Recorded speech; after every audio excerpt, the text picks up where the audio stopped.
un replanteo de la relación entre estética y reflexividad práctica. El diálogo Kant-Gadamer a propósito del concepto de gusto. Este eje temático se desarrolló atendiendo a los alcances y los efectos de una lectura hermenéutica de la crítica del juicio, concretamente la que H.G.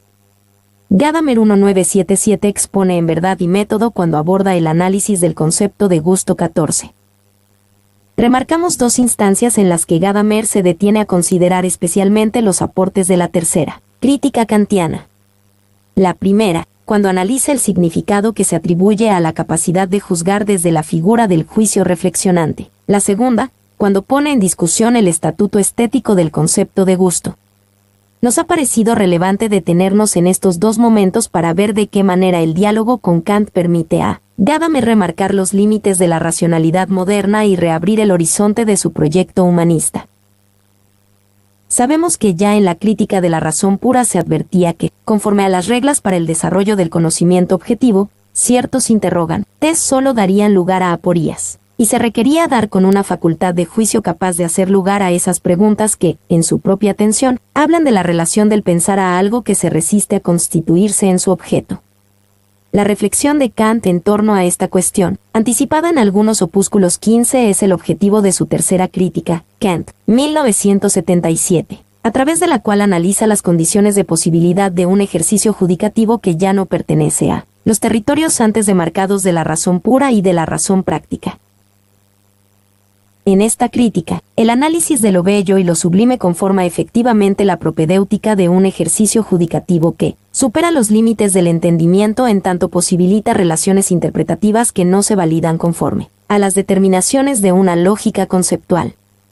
El juicio no queda eximido de corrección, pero tampoco cuenta con un criterio previo en referencia al cual dicha corrección pudiera ser certeramente estimada. La figura del juicio reflexionante se corresponde efectivamente con esta facultad de la razón de responder juiciosamente cuando la situación planteada no ofrece datos objetivos, pero aún así exige reconocer en una obra o acontecimiento singular el signo de un movimiento relacional cuyo principio habrá de ser desentrañado. Así entendida, la capacidad de juicio marca un punto de confluencia entre la filosofía crítica y la hermenéutica.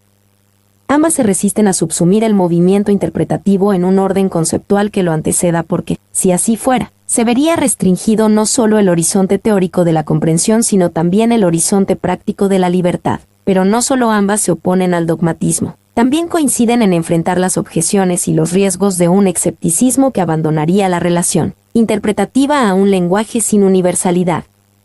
El objetivo de la crítica kantiana ha sido, precisamente, analizar las condiciones para un ejercicio legítimo de la facultad de juicio reflexionante y Kant ha cumplido su cometido al dar cuenta que la universalidad de este juicio, que ya no depende de conceptos, se hace viable en la forma de una comunicabilidad sustentada en el gusto 16. Como bien señalara Gadamer, 1977, Kant habla de un gusto reflexivo. Solo la complejidad de esta figura puede habilitar un lenguaje capaz de mantener su carácter singular y al mismo tiempo su independencia de todo interés particular, o, dicho en otras palabras, la posibilidad de que el sujeto, situándose en el punto de vista de otro, exceda los límites de su propia individualidad para comunicar universalmente su experiencia.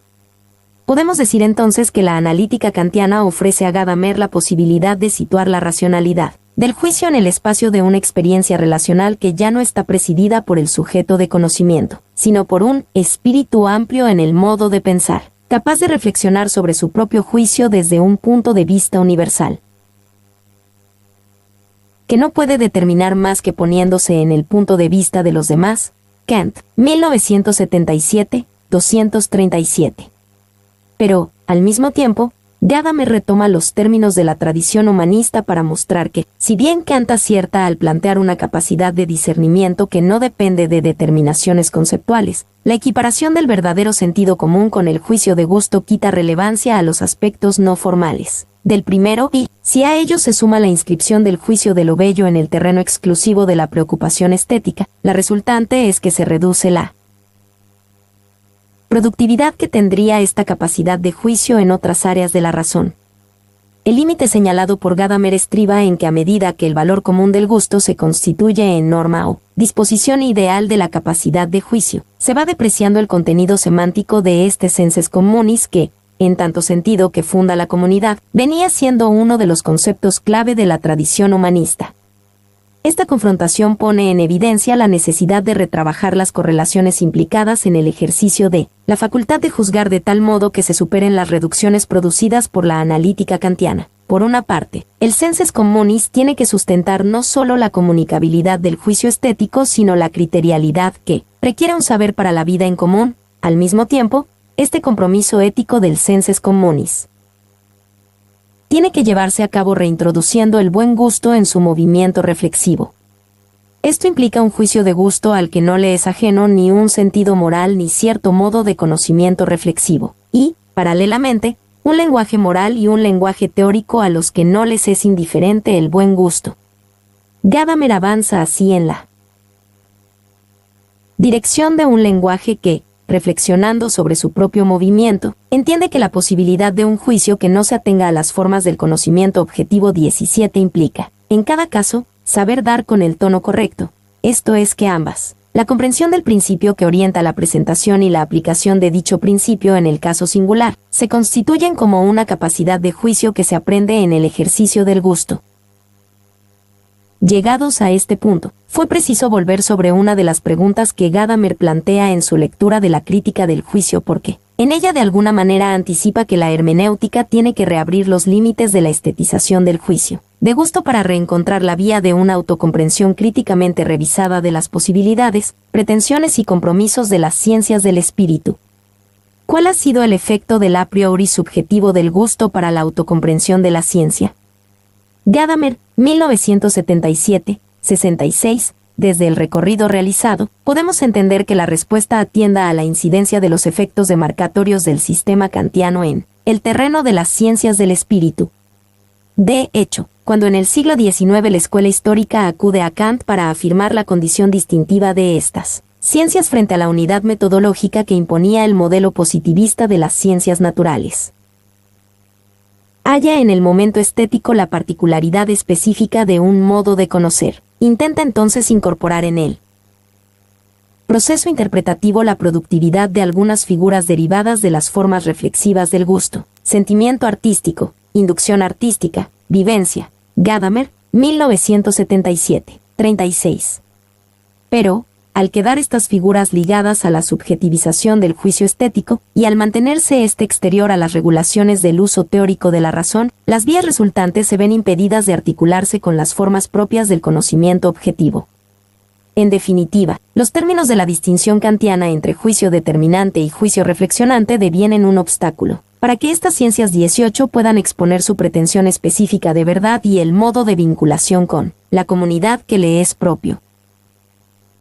La superación del problema, desde la perspectiva de Gadamer, es que si las ciencias del espíritu quieren hacer valer su inquietud de conocimiento resistiendo a las exigencias paradigmáticas de la ciencia de la naturaleza, tienen que reapropiar el legado de la crítica del juicio para legitimar su movimiento interpretativo, pero, al mismo tiempo, abandonar los términos de la demarcación kantiana para recobrar las articulaciones que mantenía vigentes la tradición humanista 19.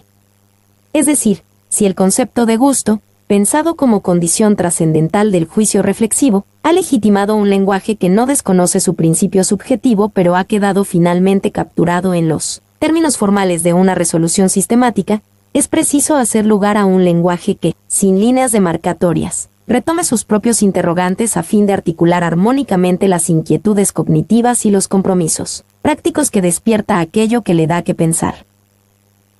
La cuestión del sujeto entre críticas y antropología. Si bien los caminos recorridos han sido diversos, por estas diferentes vías nos acercamos a una noción de sujeto que va más allá del yo pienso que acompaña a todas mis representaciones de la apercepción trascendental, Kant, 2007. Esto está muy claro en Kant. Todo su planteo remite a una antropología cuyo eje es la consideración de hombre como ser finito, como sujeto limitado y falible, Detty, 1990. La antropología en sentido pragmático, Kant, 2004, presenta una lectura de las capacidades humanas que remite al ser humano en sus condiciones concretas, en la contingencia de la experiencia de cada uno, en sus habitualidades y talentos, vinculando el conocimiento a la acción y a una realización de la vida personal. Mientras en la crítica la unidad de la percepción reducía a la simplicidad del yo pienso, en la antropología nos aproximamos a la actividad originaria del sujeto como ser situado.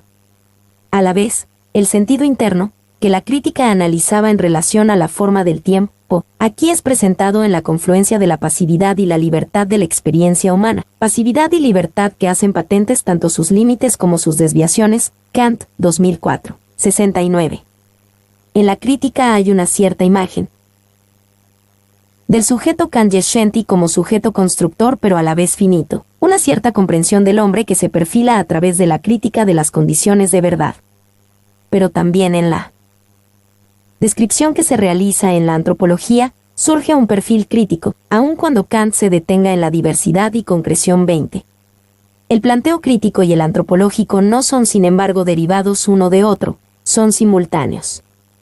Como bien lo ha señalado Foucault, se trata de una analogía cruzada que deja entrever la antropología como el negativo de la crítica. Foucault, 2009, 80. La antropología marca muy especialmente el esfuerzo por sostener la diversidad de planos y también la preocupación por evitar las consecuencias negativas de perspectivas escindidas. El yo es uno, aunque se trate de dos niveles de análisis de una misma materia. Lo que cada punto de vista muestra es diferente. En la psicología nos estudiamos a nosotros mismos en nuestras representaciones del sentido interno, en la lógica, en lo que pone en nuestra mano la conciencia intelectual. Ahora bien, aquí nos parece el yo ser doble, lo que sería contradictorio uno, el yo en cuanto sujeto del pensar, en la lógica, que significa la pura apercepción, el mero yo que reflexiona, y del cual no hay absolutamente nada más que decir, sino que es una representación perfectamente simple. 2. El yo en cuanto objeto de la percepción, o sea, del sentido interno, el cual encierra una multiplicidad de determinaciones que hacen posible una experiencia interna, precisa Kant, 2004, 35. Pero agrega algo más adelante, y el yo del hombre es sin duda doble por su forma, por la manera de representárselo, pero no por su materia, por el contenido representado. Y Bidem. Más que de un doble yo, se trata de una doble conciencia del yo, en un paralelismo que no se resuelve en integración. Este paralelismo se sostiene a partir del ocultamiento de la tensión entre lo empírico y lo trascendental que encierra la experiencia humana, especialmente cuando la consideramos en su inserción en un mundo cultural en el que se sedimentan sentidos constituidos. La tensión entre lo empírico y lo trascendental se va a constituir en una pesada y poderosa herencia para la filosofía contemporánea. El doble estatuto del sujeto sigue perfilándose en todos aquellos intentos de ligar la contingencia de las condiciones fácticas de la experiencia con las condiciones a priori que conllevan las pretensiones de universalidad. Esto sucede cuando se trata de articular una pasividad originaria, donde se aloja también lo no pensado, con la conciencia explícita de la operatividad del yo.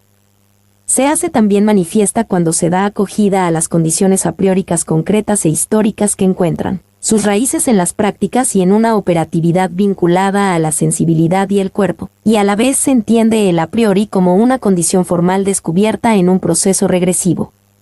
Este doble registro no es de por sí una solución totalmente satisfactoria para dar cuenta de la constitución de sentido, pero la tensión que allí se genera promueve la renovación de la problemática trascendental en una profundización en las operaciones no explícitas que recogen sentidos sedimentados en el lenguaje y en el mundo de la cultura en general. Nos enfrenta también a lo insondable de la operatividad constitutiva y a condiciones no siempre detectables que afectan la pureza de lo trascendental.